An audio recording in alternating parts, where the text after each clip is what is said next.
Dios les bendiga, amados. El Señor es bueno, hermanos, y su misericordia es para siempre. Hermanos, damos gracias al Señor porque Él nos tiene con vida, ¿verdad? Un tiempo como este, hermanos, tener vida es un gran regalo de parte del Señor. Como he lamentado, hermanos, la muerte de los dos hermanos Antonio, ¿verdad? Hermano Toñito, quien lo recuerdo yo por cómo le gustaba danzar, ¿verdad? Y hermano Antonio, el último hermano que asesinaron, un hermano muy servicial también. Lamento esa situación, pero Dios tiene el control, hermano. Dios sabe cómo nos lleva. El Señor sabe cuándo es nuestro último día de vida también, y por eso nosotros debemos estar preparados siempre para cuando Él nos llame. ¿Sí, amén?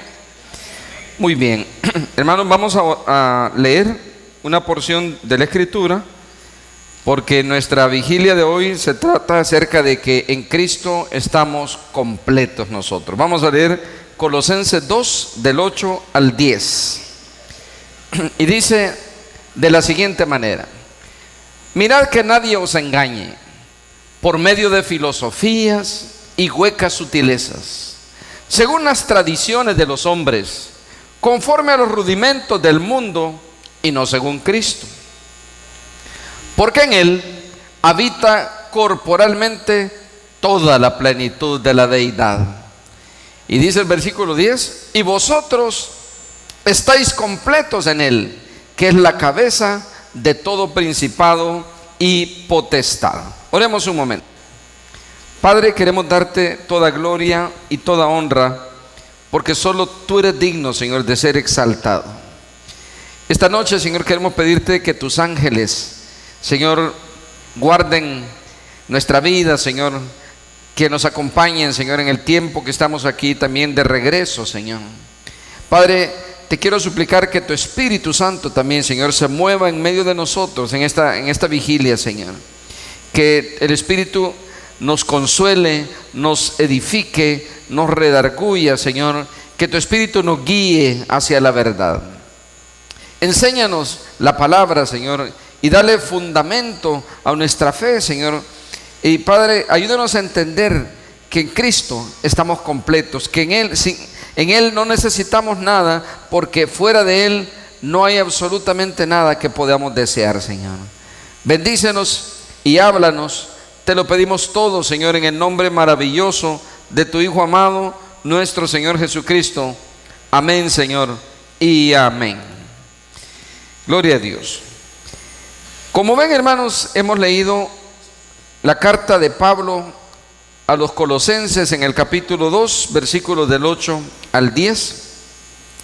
Y para darle un poquito de contexto a este pasaje, porque como sabemos todos que un texto fuera de contexto es un pretexto. Así es que para no hacer un pretexto esto, sino para darle el contexto histórico que esto tiene.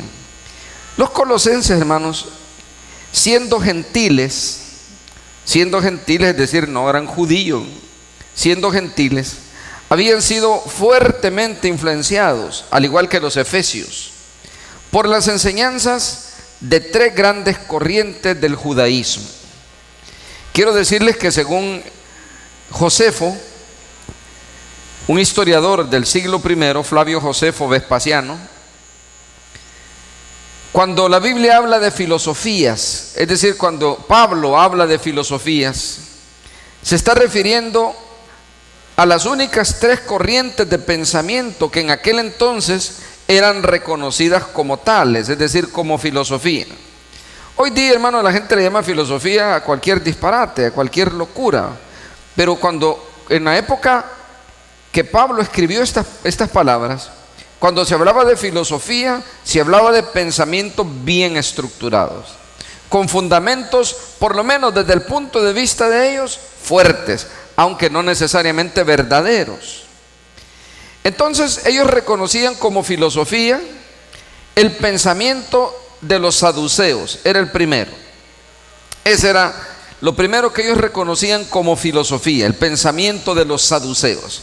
Y en resumen, ¿qué pensaban los saduceos?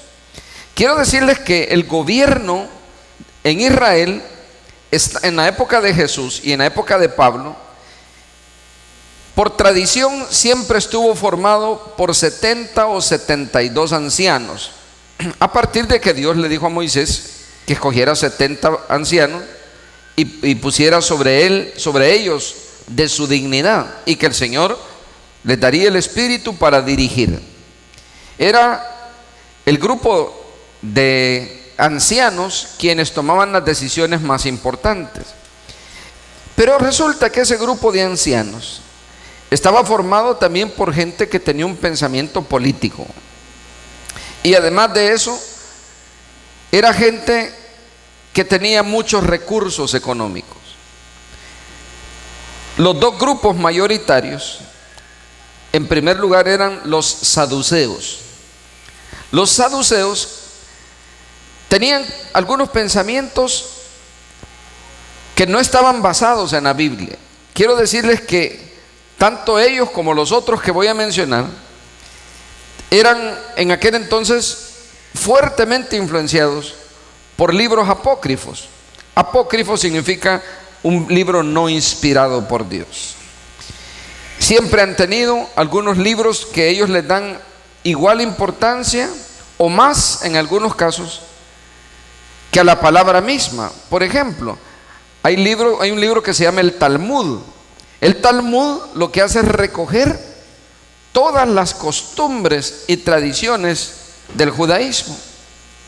Hay otro que se llama Mishnah, hay otro que se llama Shidur, y hay otra serie de libros que ellos manejan y que en vez de decir la escritura dice, ellos dicen según la Shidur o según la Mishnah.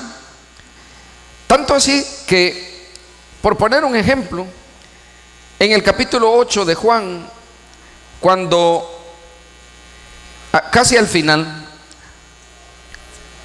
vemos nosotros en el capítulo 7, vemos que al principio era la última fiesta del año, la fiesta de los tabernáculos, y dice la escritura que Jesús no quiso subir y que sus hermanos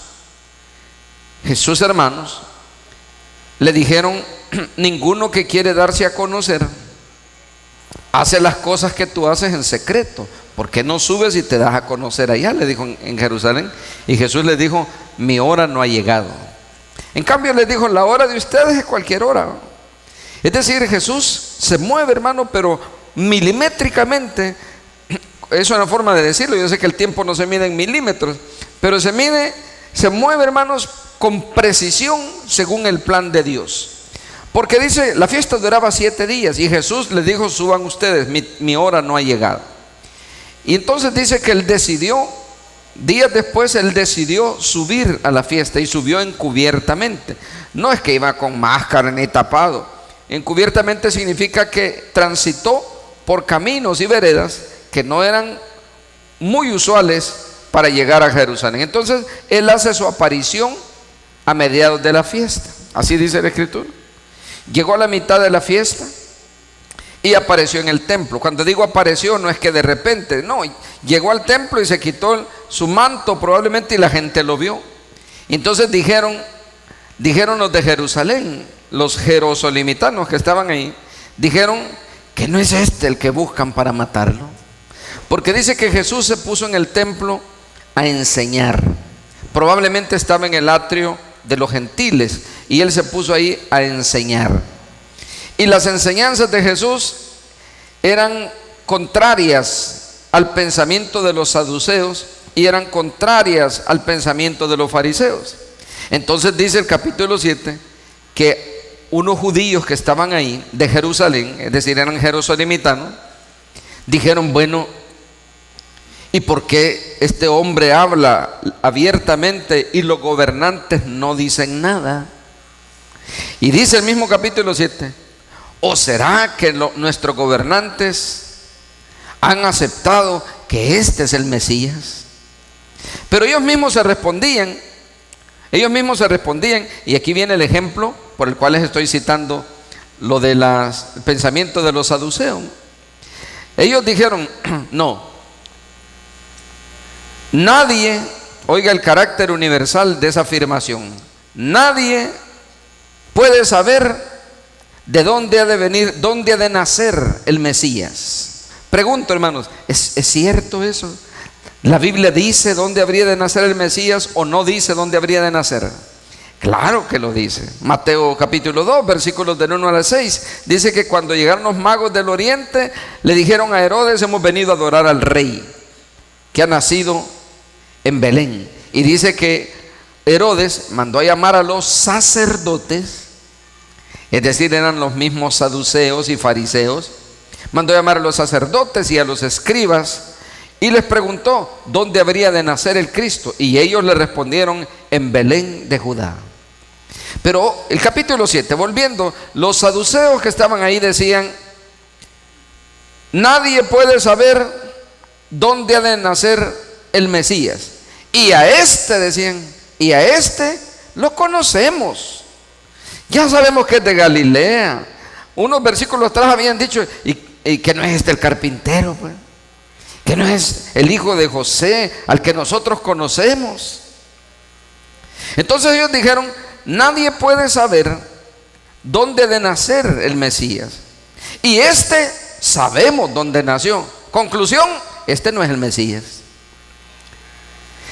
Vean de dónde sacan esa afirmación ellos. Eran judíos, eran gente que participaba desde niños en las tradiciones judaicas. Y no podemos decir que ellos ignoraban el libro de Miqueas, porque Miqueas 5:2 es el que dice: pero tú, Belén Efrata, pequeña para estar entre las familias de Judá, de ti me saldrá el que será libertador de Israel. No podemos decir que lo ignoraban. Entonces, ¿de dónde sacaban esas afirmaciones? Y sin lugar a dudas, esas afirmaciones las sacaban ellos de los libros apócrifos. Entonces, volviendo al punto de las filosofías, habían tres fuertes influencias filosóficas. Una, que eran los saduceos. Ellos no creían en ángeles, ellos no creían en la resurrección, ellos no creían en el espíritu, y ellos, por supuesto, no creían en la vida espiritual. Ellos fueron los que le hicieron la pregunta a Jesús para ponerlo en problemas. Según ellos, con su pregunta lo iban a ridiculizar y lo iban a hacer quedar mal doctrinalmente hablando. Ellos son los que le dijeron: maestro, un hombre tenía 7 hermanos y tomó a una mujer por esposa, y muriéndose sin dejar descendencia, la tomó su hermano, porque así decía la ley, Deuteronomio. Y así sucesivamente la tomaron los 7 sin dejar descendencia. Maestro, le dijeron, para burlarse, ¿y en la resurrección de cuál de los 7 va a ser?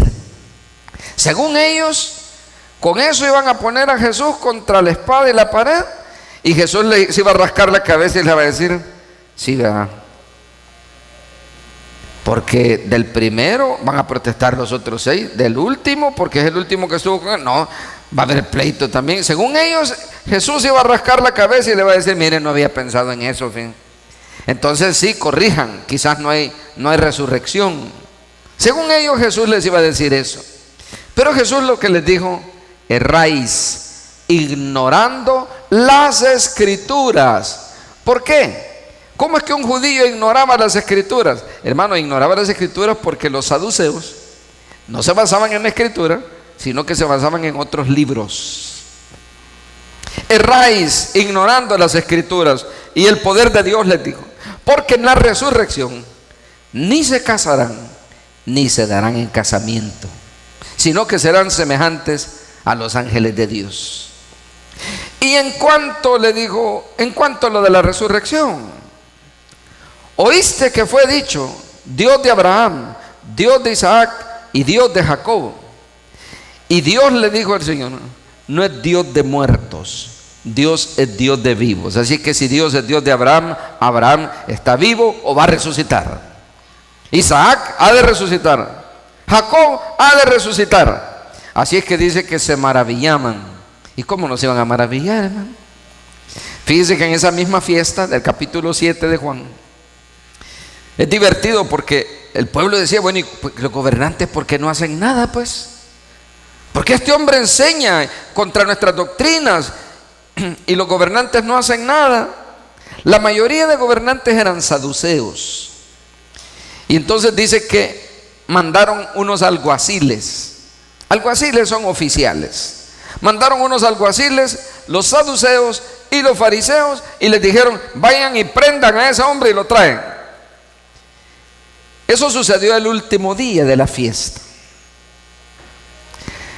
Todos los días en la fiesta de los tabernáculos, el sacerdote tomaba un depósito de oro puro. Eso no está en la Biblia, eso lo dicen los historiadores. Flavio Josefo describe eso. Tomaba un depósito de oro y salía una procesión de gente, una caravana de gente. Yo digo procesión, pero no crea que me refiero, usted sabe de qué estoy hablando. Iba una procesión de gente. Iban cantando alabanzas hasta el estanque de Siloé. Y el sacerdote llenaba la tinaja de oro, la llenaba con agua del estanque de Siloé. Y entonces iba la procesión de regreso cantando. Y al llegar al templo, en el altar del sacrificio había un embudo, una especie de embudo de oro también, que empezaba en la parte de arriba y terminaba ahí en la base del altar. Y entonces, antes que el sacerdote echara el agua, porque echaban el agua del estanque ahí, para recordar varias cosas. La fiesta de los tabernáculos era para recordar que habían sido peregrinos en el desierto. Y el agua, hermanos, antes que el sacerdote echara el agua, la gente recitaba pasajes de la Escritura. ¿Como cuáles? Recitaban los pasajes del Éxodo, donde el Señor les dio a beber del agua allá en el desierto, en la roca. Recitaban pasajes como el capítulo 44 de Ezequiel, donde se habla sobre el río de Dios que sale del templo. Recitaban pasajes como en el libro de Isaías 12:3, donde dice: sacarás de las aguas de la salvación. Recitaban el Salmo 118, que era parte del ritual, donde decían: Señor, sálvanos, prospéranos, Señor, sálvanos. Habían una serie de textos que la gente recitaba, y después de eso había un silencio. Había un silencio. El sacerdote levantaba las manos y el pueblo hacía silencio. Y después del silencio sonaban las trompetas y los gritos de júbilo, y estallaban las danzas de la gente, y el sacerdote vertía el agua.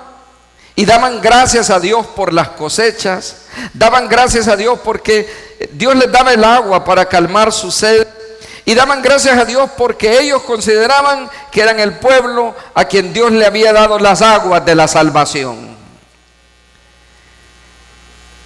Los alguaciles le dijeron, el Sanedrín le dijo a los alguaciles: vayan y prendan a ese hombre. Y Jesús estaba en ese momento. El séptimo día, durante todo el día, no había una procesión, habían 7 procesiones. 7 veces iba el sacerdote, y no era porque se turnaran, no es que había un culto cada cierta hora, no, hermanos, sí, ellos estaban 7 días ahí y participaban todos de todo. Era porque era el día solemne. En el libro de Números se habla cómo hacían holocaustos decrecientes, porque empezaban con 13 becerros, el siguiente día 12, el siguiente día 11, hasta llegar al último día, que eran 7 becerros, un macho cabrío sin defecto, 14 corderos, y había expiación también, un macho cabrío por expiación. Entonces, probablemente Jesús estaba en la última de las procesiones, es decir, estaban después de la última celebración, o en la última celebración. Y después que la gente recita los versículos y llora la gente recordando las historias de cómo sus ancestros bebieron agua de la roca, cómo Dios les dio la fuente de la salvación, cómo el río de Dios baña la ciudad, y cómo la profecía anuncia, porque ellos también esperaban un futuro glorioso. Ellos esperaban eso. Y después la gente se emocionaba, hermano, y el sacerdote levantaba las manos y el pueblo se callaba.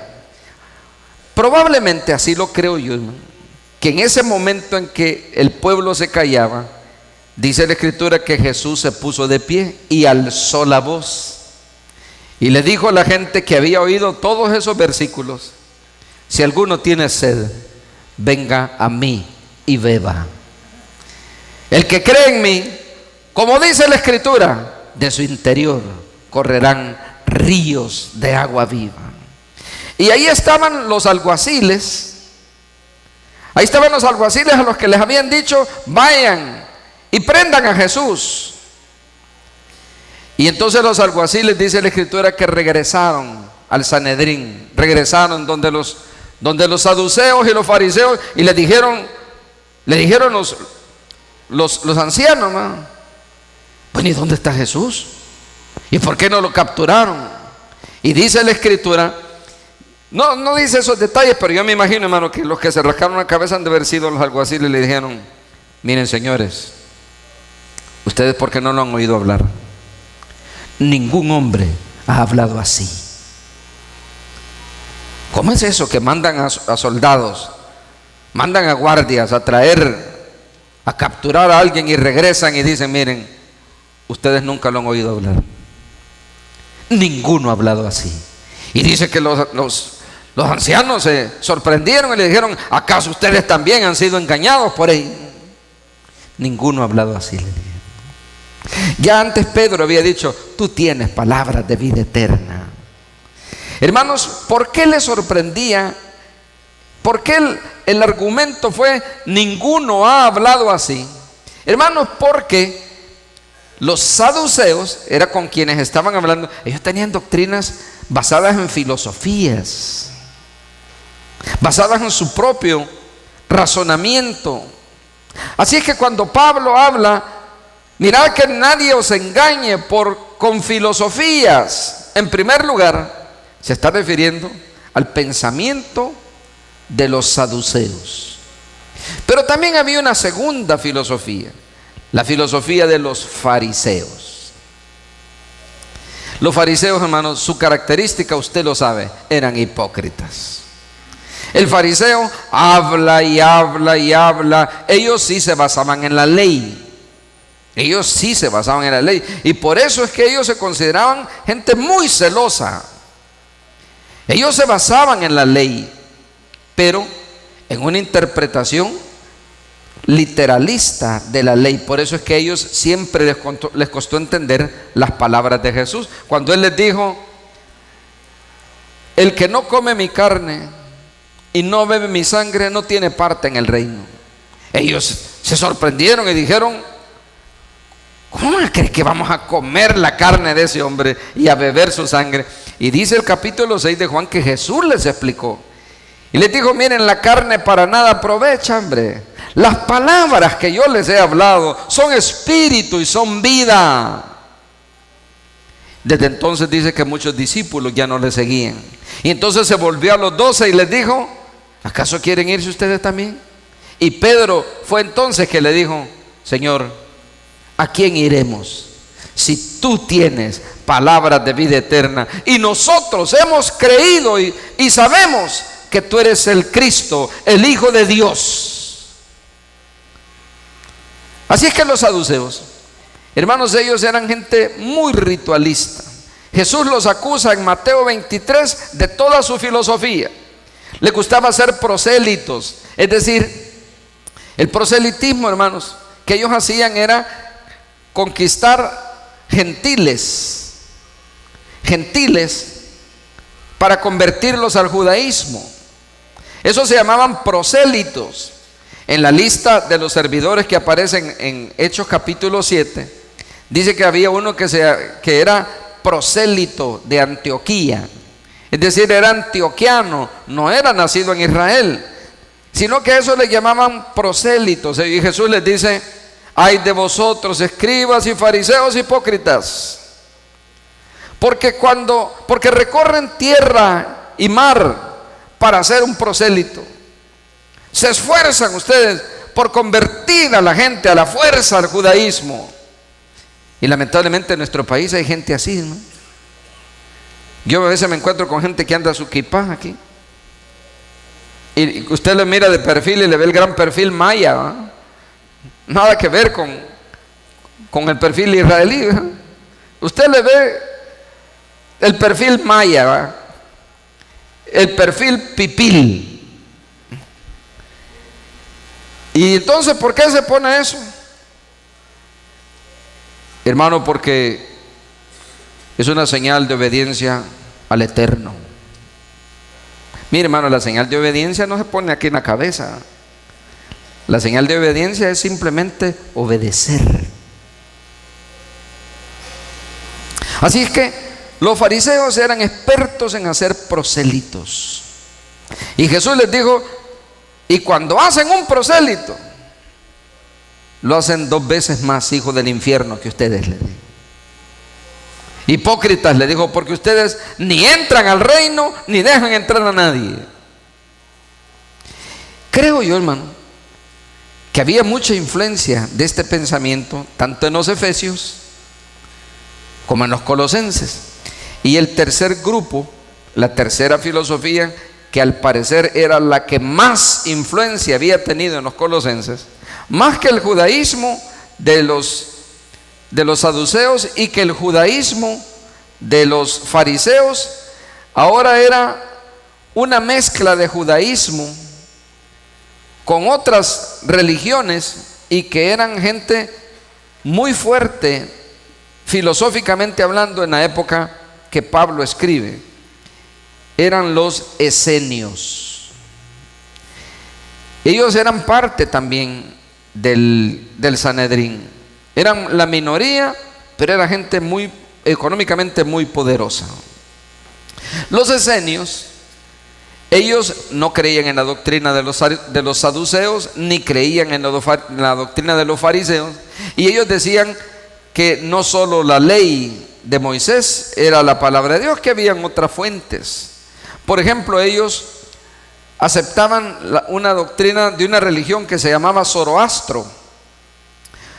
Los zoroastras son un preámbulo de la gnosis actual, y creen en algunas deidades astrales, creen en niveles espirituales y creen en una serie de cosas. Incluso los esenios, hermanos, incluso invocaban y enseñaban como doctrina prácticas ocultistas. Por eso es que cuando Pablo les dice, mirad que nadie os engañe por medio de filosofías, y el texto griego dice filosofías, así dice, y huecas sutilezas, dice, según las tradiciones de los hombres, según los rudimentos. La palabra rudimentos que utiliza el apóstol Pablo ahí, literalmente hablando, significa potestades. Y por eso es que Pablo les dice, mirad que nadie os engañe por medio de filosofías y huecas sutilezas, según las tradiciones de los hombres y las potestades. Eso dice el texto griego. Y le dice, ¿por qué? Y vosotros estáis completos en Cristo Jesús, que es la cabeza de todo principado y de toda potestad. Ustedes están completos, no les hace falta absolutamente nada. Y hermanos, creo que ese pensamiento, ahora que ya les di el contexto para que vean de qué estaba hablando Pablo, pero creo que podemos traer esas palabras a nuestros días. Hermanos, ¿qué nos hace falta además de Jesucristo? ¿Qué nos hace falta? ¿Alguien puede decir qué le hace falta además de Jesucristo? Mire, Jesús dijo, si alguno tiene sed, ¿acaso no fue el Señor quien calmó nuestra sed espiritual? Sí, amén. Hermanos, en Él estamos completos. ¿Y qué más necesita, pues? Lamentablemente hay gente, hermano, que en celebraciones como las que ha estado Zaragoza en este tiempo, Se les olvidan esas cosas y se pierden. Y se pierden. Mira, hay gente, hermano, en las congregaciones, no sé si aquí, pero en otras congregaciones sí hay gente que en celebraciones como esta, hermano, encuentran la oportunidad de tropezar en su vida espiritual. Y cuando yo he ido a la casa de alguno de ellos a ministrarle, o más bien a visitarlo y a preguntarle qué le pasa, a veces no quieren ni salir porque están borrachos, por ejemplo. Y hermano, le digo, mire, si no es primer bolo que miro, hermano, salga. No, hermano Roberto, no, ahorita me siento mal. La puerta cerrada y yo oyendo. Sí, hermano, sí, yo ya sé cómo se siente. Sí, ya sé. Pero ahorita no puedo hablar ni puedo pensar. Claro que puede hablar y que puede pensar. Salga de ahí, hermano. Y abre la puerta y se me tira encima a llorar, ¿verdad? Todo colorado. Míreme cómo estoy, hermano. Si lo estoy viendo, le digo. Claro que lo estoy viendo. Pastor, exhórteme. Pastor, exhórteme. Un par de leñazos le va a caer. Y le digo, cuénteme cómo le pasó eso, hermano. Es que mire, hermano, me dice, uno se aburre de solo trabajo y trabajo y trabajo. No, le digo, pero su vida no solo es trabajo. Usted también asiste a nuestra celebración, usted va a la fiesta nuestra y se goza. Yo lo he visto cuando se goza. Sí, hermano, pero uno también necesita un poquito de distracción. ¿De distracción de qué, hermano? Si la Biblia lo que dice es que no nos distraigamos, dice que caminemos con los ojos puestos en Jesús. Distraerse es peligroso, hermano. Un poquito de distracción de qué, hermano? En Él estamos completos, hermano. Como no los veo muy convencidos, dígale al que está a la par, dale una sacudidita, hermano. En Él estamos completos, dígale. Pero dígale, hermano, estamos completos. Mire, hermano, ese pensamiento, y antes de enseñarle un texto, le voy a hablar del contexto. Ese pensamiento también lo encontramos nosotros en el Antiguo Testamento. Fíjense que ha sido siempre la protesta de muchas personas, siervos de Dios incluso, hermano, profetas del Señor, preguntarse por qué prosperan los malos, por qué los impíos prosperan. Incluso, hermanos, cuando hablamos de prosperidad, hablamos de abundancia en todos los sentidos, porque ese es el concepto de prosperidad que muchas veces se maneja. Y uno de los cuatro cantores que tenía David, al igual que el modelo que vio Juan en el cielo, que habían 4 seres vivientes y 24 ancianos, David tenía 4 cantores. Estaban Asaf, Emán, Jedutún y Kenanías. Además de eso habían 24 ancianos, uno por cada familia. Y en el tiempo de David había adoración las 24 horas en el tabernáculo de David. Así es que uno de sus cantores, Asaf, escribe el Salmo 73. Y Asaf se pregunta en ese salmo, ¿por qué prosperan los malos? ¿Por qué ellos no pasan trabajo como nosotros? ¿Por qué ellos no les cuestan, sino que todo lo tienen? Y lo que voy a decir está en la Biblia, no va a creer que lo digo por alguien. Se les saltan los ojos de gordura. No sé, ahí está. Se les saltan los ojos de gordura.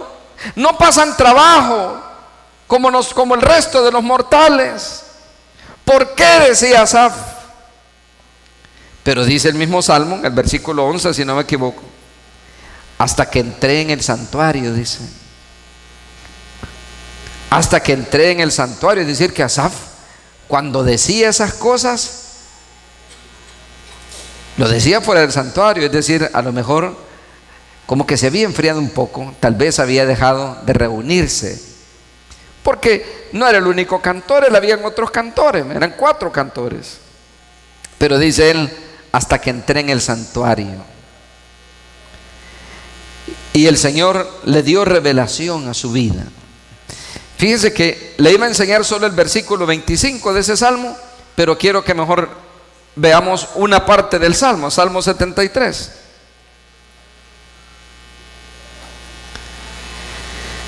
¿Lo tiene? Vamos a leer. Veamos si lo podemos poner todo el Salmo 73. Y vamos a leer una parte. Salmo 73. Ahí nos lo van a poner, hermanos, en la pantalla, para que usted no se distraiga buscándolo, ¿verdad? Salmo 73. Veamos los primeros versículos. Mire cómo dice: ciertamente es bueno Dios para con Israel, para con los limpios de corazón. En cuanto a mí, mire, Asaf da su testimonio. Mire cómo dice: en cuanto a mí, casi se deslizaron mis pies. Lo que Asaf está diciendo: estuve a punto de caerme por andar buscando fuera de Dios. Ya le voy a decir por qué estoy diciendo eso. Por andar buscando experiencias fuera del Señor. Mire cómo dice: por poco resbalaron mis pies. Lo vuelve a decirme: casi deslizaron mis pies, por poco resbalaron mis pasos. Así estuve de caer. ¿Cuántos han estado así de caer, hermano? Yo también, hermano.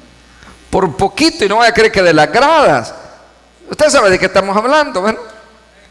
Casi, por poquito. Por poquito. Yo creo que si una vez más me insisten, quizás digo que sí. ¿Alguna vez nos hemos sentido así? Sí, ¿verdad? No. Sigamos leyendo. Dice el versículo 3: porque tuve envidia. Mire qué tremendo, hermano.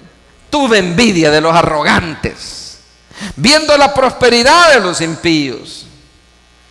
Bueno, si la gente anda bien contenta, derrochando el dinero, ahí andan haciendo estragos, y a eso no les pasa nada.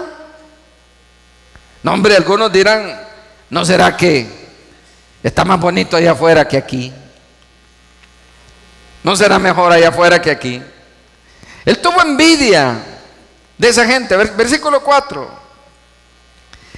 porque no tienen congojas por su muerte, miren, pues su vigor está entero.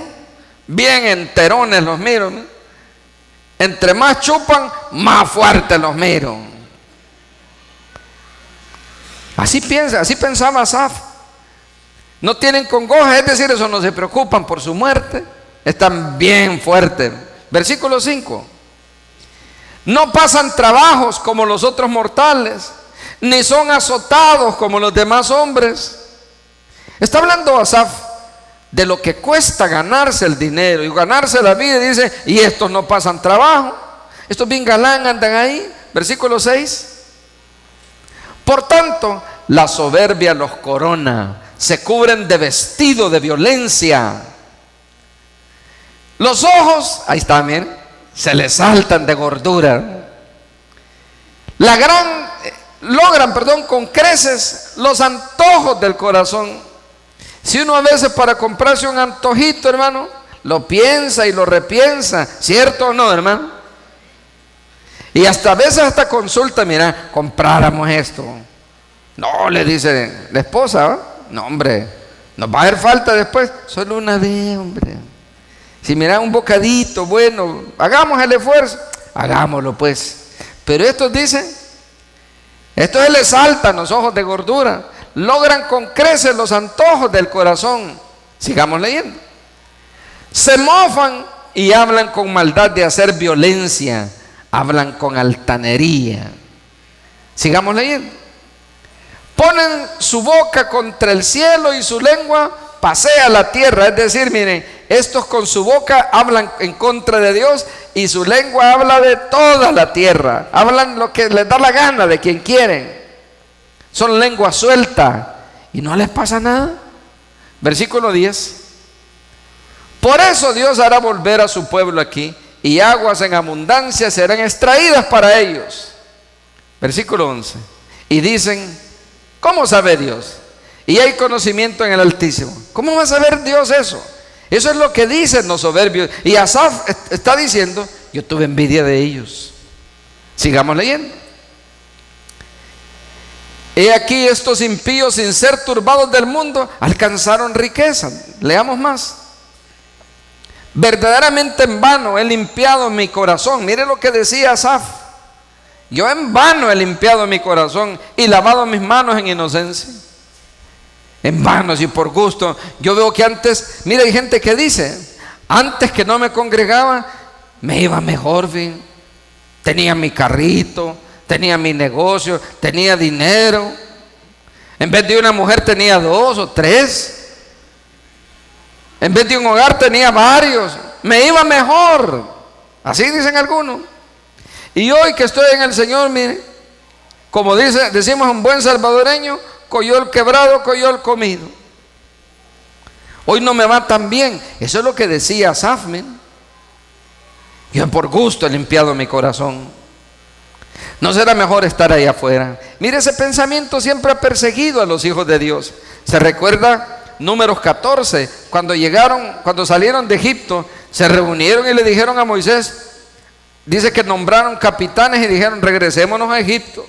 Extrañamos las cebollas, los puerros, los ajos. Extrañaban la vida en Egipto. En vano me he limpiado, decían. Sigamos leyendo. Pues he sido azotado todo el día y castigado todas las mañanas.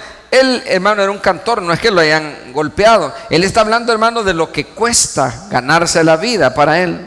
Sigamos leyendo.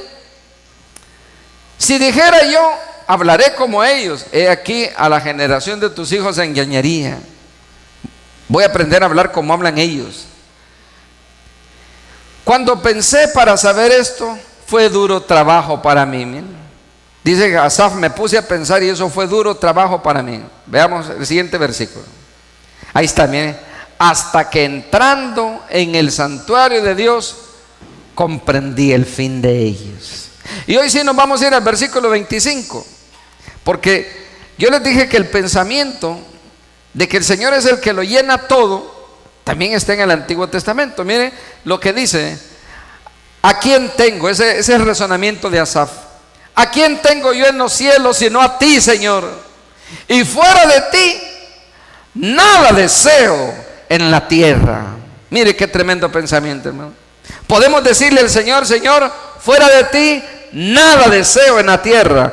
¿Podemos decirle eso? Dígale al Señor: Señor, fuera de ti, nada deseo en la tierra.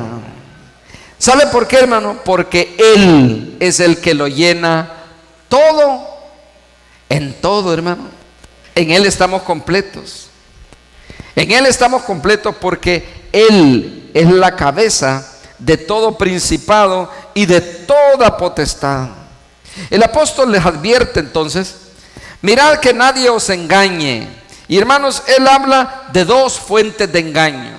Por medio de filosofías. Ya le dije yo que habían 3 tipos de filosofía: la filosofía de los saduceos, la filosofía de los fariseos y la filosofía de los esenios. Habían otros. Estaban los celotes, por ejemplo.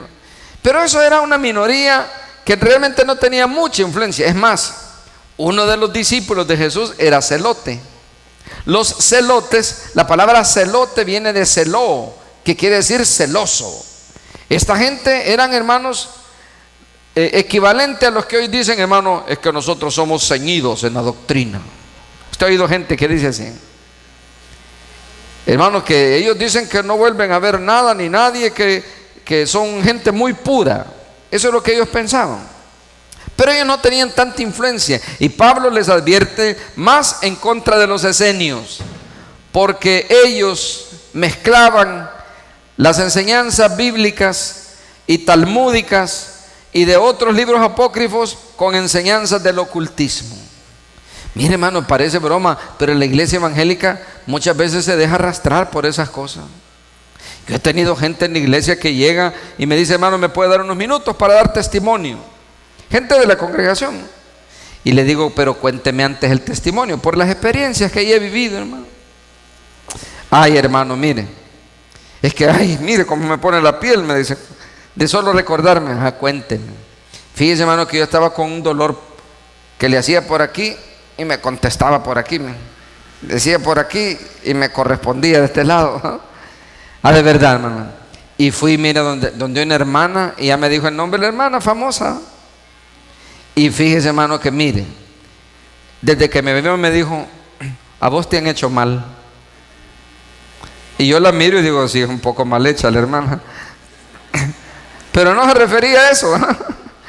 Te han hecho mal, quiere decir que le han hecho daño. Pues, usted entiende lo que le estoy diciendo. Entonces le dijo, mira, pero de aquí te vas a ir limpia, ¿viste? Levantá las manos. Y la hermana dice que levantaba las manos. Pero mire, hermano, me dice, es que se siente en ese lugar una presencia. Ajá, ¿la presencia de quién? Pues, y mire, fíjate que me agarró de los dos brazos y me hacía, y le hacía así. Y yo sentí, hermano, que salía algo de mí. Fíjate. De repente, de aquí de la nuca, mire, me dijo, mira, aquí está lo que te han hecho, ¿ves? Y me enseñó unos gusanos. Yo los vi, hermano, y los echó al fuego. Y mire, no se quemaban los animales, viera cómo se retorcían. Hermano, ¿y qué gusano nos va a retorcer en el fuego? Y yedía, hermano, ¿y qué gusano no yede al quemarlo, hermano? Dígame si hay un gusano que huela al quemarlo. Hay gente creyente que se deja arrastrar por ese tipo de cosas. Hermano, eso es brujería.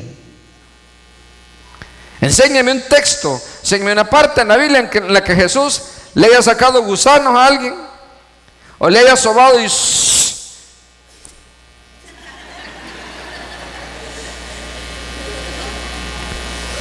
Pero hay gente, hermano, y cuando me dijo, hermano, mire, y quiero dar el testimonio para edificación de los demás hermanos, no, hermano, no.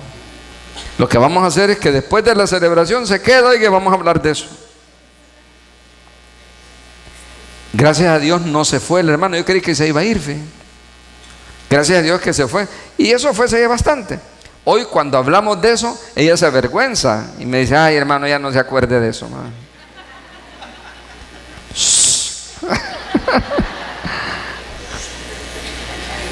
Mire, hermano, y que no la sangre de Cristo es la que nos limpia de todo pecado y maldad, hermano. Sí, amén. En Él estamos completos, hermano. Él es la cabeza de todo principado y potestad. Fuera de ti, nada deseo en la tierra. Eso deberíamos de decírselo al Señor nosotros a diario. Yo, Señor, yo fuera de ti, nada deseo. ¿Y a quién tengo yo en los cielos sino a ti, Señor? Nadie más está en el cielo a favor mío, ni María, ni San Romero, ni nadie. Solo a ti te tengo, Señor, y fuera de ti nada deseo en la tierra. Así es que habían dos fuentes de engaño. Uno, las filosofías, y el otro, las huecas sutilezas. Eso de huecas sutilezas, Pablo se refiere a que son dos cosas.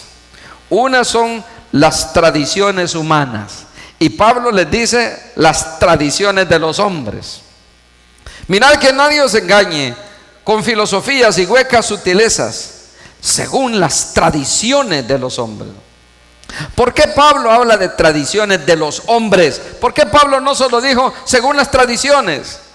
Porque Pablo quería dejarles bien claros que esas tradiciones no tenían origen divino como los esenios pensaban y como los colosenses habían sido influenciados, sino que el origen de esas tradiciones era puramente humano. Mire, la iglesia evangélica tiene tradiciones, ¿no? A veces nosotros pensamos que solo otros, no, si nosotros tenemos tradiciones también. Y tenemos un montón de prácticas que no son bíblicas, hermano. Pero eso es porque no conocemos la Escritura. Oiga lo que dicen algunas personas. El otro día íbamos a ministrar a una persona que se suponía que estaba endemoniada. Yo no sabía si era cierto o no era cierto. Y entonces me dice la mamá del muchacho, del supuesto muchacho, que al final resultó que no era nada de eso.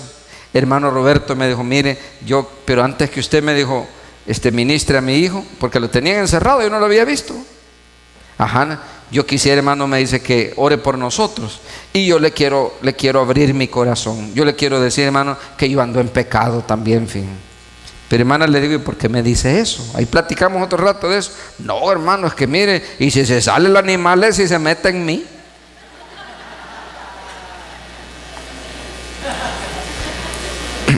¿Verdad que la gente dice eso, hermano? Mire, si usted va, mejor no vaya, hermano. Si va a ir con el hermano, no vaya, porque se le puede salir el demonio y se le va a meter a usted. ¿Dónde dice eso la Biblia, hermano? Si al contrario, miren, ¿se recuerda cuando Jesús echó fuera una legión de demonios allá en Gadara? ¿Se recuerda? Hermanos, los demonios les suplicaban que le diera permiso de meterse en los cuches, hermano. Eso quiere decir que los demonios no son libres de hacer lo que quieran. Si para meterse en los cuches piden permiso, ¿cómo va a creer, hermano, que Dios le va a permitir a los demonios que se metan en la gente que les da la gana, si ellos no tienen dominio y potestad sobre nadie? ¿Cómo va a creer eso, hermano? Y no, ahí andaba Judas con los 12, y cada vez que Jesús echaba demonios, no dice ahí, y se le metió otro chamuco a Judas. Son costumbres, son tradiciones de los hombres. Son tradiciones de los hombres. Mire, hay gente que hasta ha abusado de esas cosas. Hasta ha abusado de esas cosas. Tenemos una serie de costumbres. Hay gente que dice, por ejemplo, hablando de liberación, dicen, les digo eso porque venía escuchando un mensaje en la radio y hermano, yo decía, qué tremendo, ¿verdad? La gente oye esto y cree que así es la cosa. Y entonces, hermanos, dice, yo reprendí al diablo y lo mandé a lo profundo del abismo. ¿Cuánto dan gloria a Dios por eso? Decía, amén, se oía en la radio. ¿Dónde dice la Biblia eso, hermano? Lo que la Biblia dice es que Él nos ha dado autoridad para echar fuera. En ninguna parte dice que nos ha dado autoridad para reprender. Es más, ni el arcángel Miguel se atrevió a reprender a Satanás. Ahí lo lee en Judas 6. Sino que dice que cuando el arcángel Miguel contendía por el cuerpo con Satanás por el cuerpo de Moisés, no se atrevió, dice, a proferir juicio de maldición, sino que le dijo, que Jehová te reprenda, que Jehová que hizo los cielos y la tierra te reprenda. Hermanos, en el Antiguo Testamento, en Zacarías 3, vemos una escena donde está el sumo sacerdote Josué y Satanás está a su diestra y enfrente estaba el ángel de Jehová, que es una personificación de Jesucristo. Y dice que el ángel de Jehová, es decir, Jesucristo, la teofanía de Cristo en el Antiguo Testamento, no lo reprendió, sino que le dijo, que Jehová que hizo los cielos y la tierra te reprenda. Pero ahí anda un montón de gente reprendiendo al diablo y echándolo al abismo. Mire, hermano, eso no nos toca a nosotros. El Señor va a reprender al diablo en el día del juicio final y Él lo va a echar al lago de fuego que arde con azufre. ¿O no ha leído eso en Apocalipsis? Entonces, ¿de dónde sacamos las locuras, hermano? Él nos dio potestad para echarlo fuera. Yo he visto gente, hermano, que le da con la Biblia y le da en la cara hasta que le han sangrado la nariz. Le digo yo un día a un hermano, porque le va a darle, porque el endemoniado le escupía y él le daba, le volvía a escupir y le volvía a dar, maltratándolo, hermano. Y le digo, hermano, ¿y por qué está haciendo eso? Hermano, es que me escupió la Biblia y me escupió a mí, man. ¿Y qué cree que va a hacer al ponerle la Biblia? Ah, hermano, no, es la palabra de Dios, me dijo, es la espada y se va a ir. No estoy diciendo eso con jactancia, hermano, porque eso no depende de mí, eso depende del Señor. Pero, hermano, le dije, lo único que tiene que hacer es esto, mire, espíritu inmundo, fuera. Y se fue, hermano. ¿Sabe por qué? Porque eso dijo el Señor que hiciéramos. Pero a nosotros nos gusta hacer el escándalo, nos gusta hacer el show, para que la gente diga, que unción la de ese hermano, ¿verdad? Y no es unción, hermano, es obediencia. Tenemos un montón de costumbres y tradiciones que son humanas. Y lo otro, le dice Pablo, que también son los rudimentos del mundo, las cosas básicas del mundo. Cuando habla de rudimentos se refiere a potestades o se refiere a los principios, es decir, a los elementos, que era parte de la filosofía zoroástrica. Los elementos como el fuego, el viento, la tierra y el agua. Ellos hacían una mezcolanza de creencias. Y Pablo les dice que en Él estamos completos, hermano. No necesita ni chamanes, ni ministraciones de gente especial en la iglesia de Cristo. El único especial es el Señor, hermano. Los demás somos hijos y hermanos. Amén. En Él estamos completos, hermano. Y yo ya estoy más que completo, ya me pasé de la hora, así que vamos a orar, hermano. Padre, bendecimos tu nombre a esta hora, Señor. Te exaltamos. Alabemos todo lo que tenga vida, todo lo que aún respira, con canciones de alegría. Alabemos, alabemos, levantemos manos santas, celebremos con la danza, que se escuche la alabanza. Alabemos, alabemos, te alabamos, Dios, te alabamos.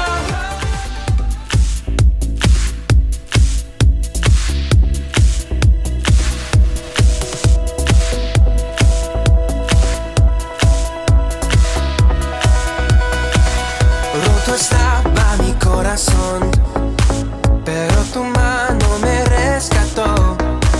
Del polvo yo volví a nacer. La salvación en ti encontré.